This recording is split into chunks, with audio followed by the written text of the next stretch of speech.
Mais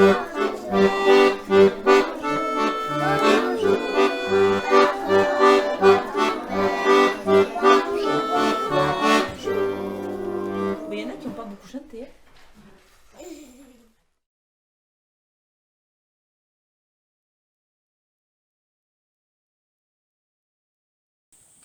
Salut les loulous! Aujourd'hui c'est mercredi, donc pas de rituel et une toute petite vidéo où on va juste parler de vos expériences et on va voir l'activité aujourd'hui de Marie. Pour les expériences, tu te rappelles, on avait pris les plantes et sur chacune on avait enlevé quelque chose dont on pensait qu'elle avait besoin. Alors on va admirer un peu nos expériences. Ça, c'est notre plante qui a tout. Tu te rappelles, elle était jaune et elle a encore plus grandi. Voilà, donc notre plante a grandi et elle a tout. Donc ça prouve que tout ce dont elle a besoin, elle l'a. Maintenant, on va comparer les autres plantes par rapport à celle-là. Je la mets devant. La première plante, c'est celle dans laquelle on n'a pas mis d'eau. Qu'est-ce que tu remarques? Elle n'est pas très en forme. Elle est encore un peu vivante, mais tu vois, la fleur, elle commence à pas aller très très bien. Ça veut dire quoi? Ça veut dire que la plante avait besoin d'eau. Sur cette plante, on lui avait enlevé la terre. Alors elle, par contre, elle est complètement morte. Ça veut dire qu'elle avait vraiment besoin de beaucoup. Elle avait vraiment besoin de la terre. C'est vraiment quelque chose qui est indispensable. Et comme certains ont dit, c'est dans la terre qu'elle trouve pour manger. Donc en fait, sans manger, la plante, eh bien, elle n'y arrive pas à vivre. Voilà. La plante d'après, c'est la plante dans laquelle on a enlevé les vers de terre. Tu as vu? La plante est encore vivante. Ça veut dire que la plante n'a pas besoin des vers de terre. Ça, c'est la plante dans laquelle on a enlevé les graines. Alors, on avait mis des graines dans toutes. Et tu vois, dans celle-là, on les a enlevées et on voit qu'elle est toujours vivante. Voilà. Je pense que ceux qui ont posé cette hypothèse, c'est parce qu'ils pensent qu'il faut une graine pour que la plante pousse. Mais là, la plante était déjà grande, donc elle n'a plus besoin de la graine. Donc la plante, cette plante, tu vois, elle n'a pas de graines et elle est quand même en bonne santé. Ce qui prouve qu'elle n'a pas besoin de graines. Voilà. La plante d'après, c'est celle qui n'a pas d'air. Alors, cette expérience a un peu loupé chez nous, puisqu'on a eu tendance à enlever le verre et à lui redonner de l'air. Donc, pour l'instant, on ne peut pas faire vraiment de conclusion. Mais on peut voir que la plante, pour l'instant, est encore vivante. Voilà. Mais dans le bocal, il y a de l'air. Donc, il va falloir que tout l'air s'en aille, je pense, pour que l'expérience marche. Allons voir maintenant la plante qui est dans le frigo, pour savoir si la plante avait besoin de chaleur ou pas. Voilà notre plante dans le frigo. Elle est toujours vivante, ce qui prouve que la plante n'a pour l'instant pas besoin de chaud. Voilà. Elle continue à vivre à température de 4 degrés. Et maintenant, allons voir la plante qui est dans le noir. La plante qui est dans le noir, j'ouvre. La voilà. Voilà la plante qui est dans le noir. Qu'est-ce que tu remarques? Là, je te laisse faire toi-même la conclusion. Cette plante est en train de mourir. Ça prouve que la plante a besoin de lumière. Voilà, on peut donc dire, pour l'instant, que la plante a besoin d'eau, a besoin de terre et a besoin de lumière. Pour l'instant, on peut dire qu'elle n'a pas besoin de vers de terre, qu'elle n'a pas besoin de graines et qu'elle n'a pas besoin de chaud. Et pour l'air, on va attendre un peu que l'expérience, que le pot se vide d'air pour que vraiment la plante soit sans air. Voilà. Maintenant, je te laisse avec Nani qui va te lire la suite de l'histoire que tu as vue hier. Et ensuite avec Marie qui va te proposer de fabriquer de la pâte autodurcissante avec laquelle tu vas pouvoir jouer. Ce sera donc les thèmes du mercredi à thème. Je te rappelle que tu peux toujours chanter la chanson des gestes barrières. Et je te donne rendez-vous jeudi pour la prochaine vidéo. Voilà, au revoir les loulous.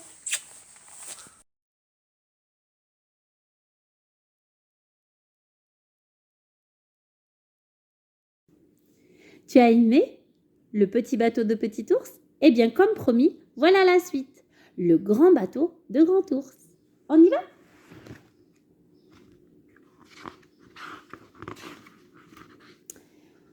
Devenu trop grand pour son petit bateau, Grand Ours l'a donné à Petit Ours. Maintenant, il se construit un grand bateau pour lui.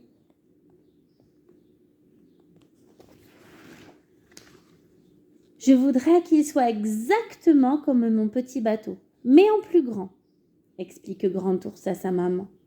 Sa maman sourit. Tu aimais ton petit bateau et maintenant Petit Ours l'aime aussi, n'est-ce pas? Eh bien toi, tu aimeras ton nouveau bateau autant que tu aimais l'ancien. J'espère, répondit Grand Ours.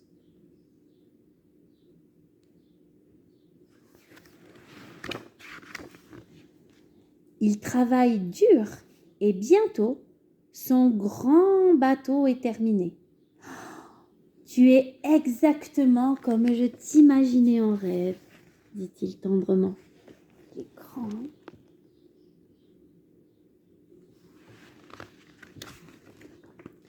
Grand Ours s'apprête à faire glisser son nouveau bateau sur le lac quand arrive le castor. Dis donc, c'est vraiment un très beau bateau, constate-t-il. Mais un grand bateau comme ça a besoin d'un mât. Hein? Tu as peut-être raison, dit Grand Ours.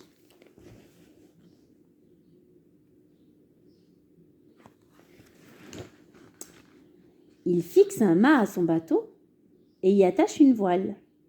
Une loutre sort la tête de l'eau. Un beau bateau comme ça doit avoir un pont supérieur, dit-elle. Tous les grands bateaux ont un pont supérieur.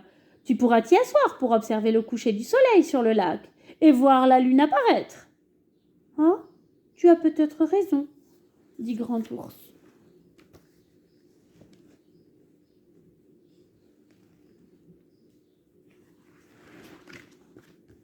Et il construit un pont supérieur qu'il cloue sur son bateau. Un héron bleu traverse le ciel. « Quel beau grand bateau !» s'exclame-t-il. « Mais tu as besoin d'une cabine pour dormir dedans. Tous les grands bateaux ont une cabine. » Tu as peut-être raison, dit Grand Ours.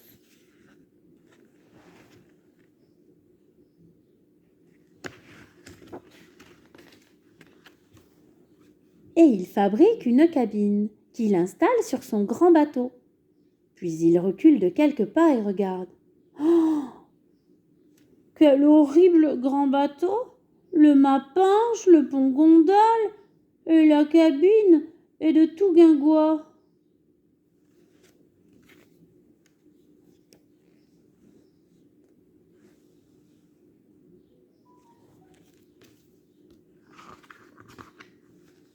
Grand Ours sait très bien ce qui ne va pas, mais il ne veut pas vexer ses amis. Il réfléchit. « Vous avez tous voulu m'aider, dit-il, et je vous en remercie. Mais je suis toujours le même ours, sauf que je suis plus grand. Ce bateau n'est pas celui dont je rêvais. Et un ours ne doit jamais renoncer à ses rêves. »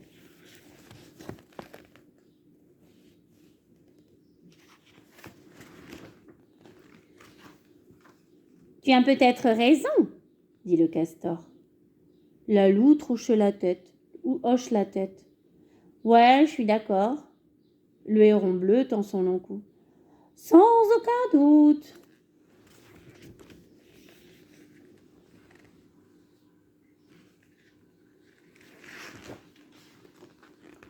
Grand Ours retire le mât qui penchait et le pont supérieur qui gondolait. Il enlève la cabine, toute de guingois.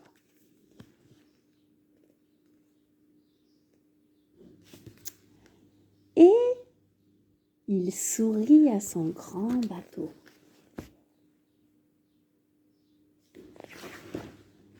Ensuite, il le laisse glisser sur l'eau et il fait le tour du lac. À bord de son grand bateau, Grand Ours pêche des poissons. Quand le soleil brille, il se couche, ferme les yeux et écoute les secrets que lui chuchote l'eau du lac.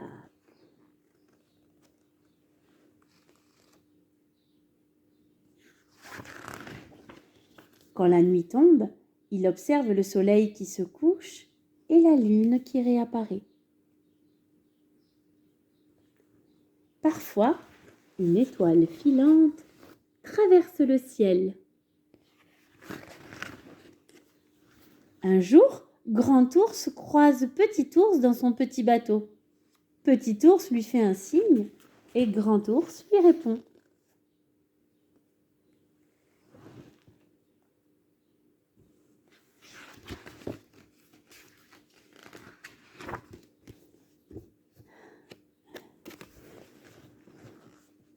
Quelle chance avons-nous d'être nous, se dit Grand Ours. 2 ours bruns dans 2 beaux bateaux qui voguent dans un lac tout bleu. Et là, il est très heureux. Et voilà. Ces 2 histoires t'ont plu? Moi, je les adore et j'espère te voir très bientôt.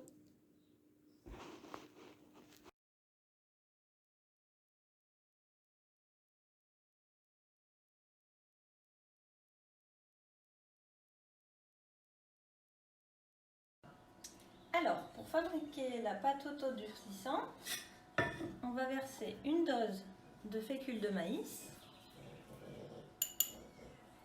une dose de bicarbonate de soude et une dose d'eau. On mélange bien.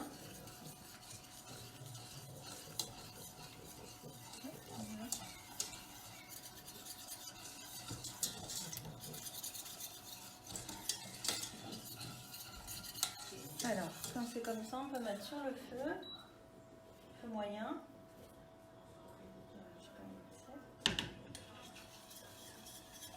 Et on remue jusqu'à ce que la pâte se détache comme une pâte à choux.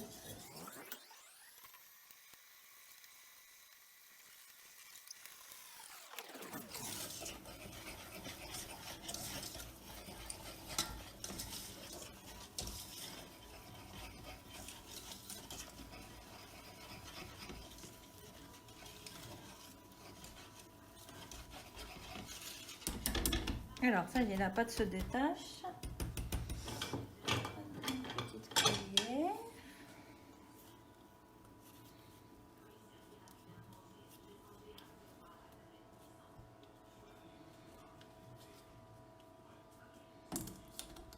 Alors, hop. Et on va former une boule.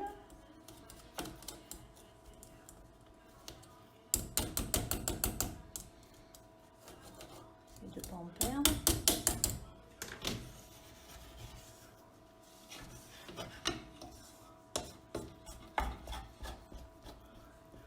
Voilà, et ça, on le réserve dans un saladier le temps qu'elle refroidisse.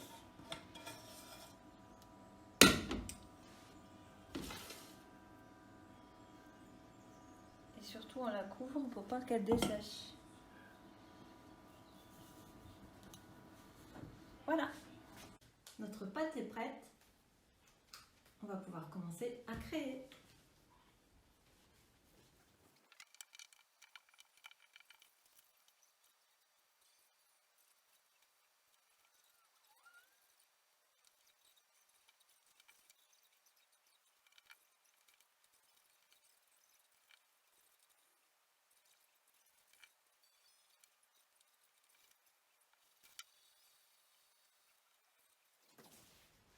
Voilà, nos créations sont prêtes, il n'y a plus qu'à les laisser sécher un jour ou deux selon l'épaisseur de vos créations. Ça y est, mes créations sont sèches, je vais pouvoir commencer à les décorer.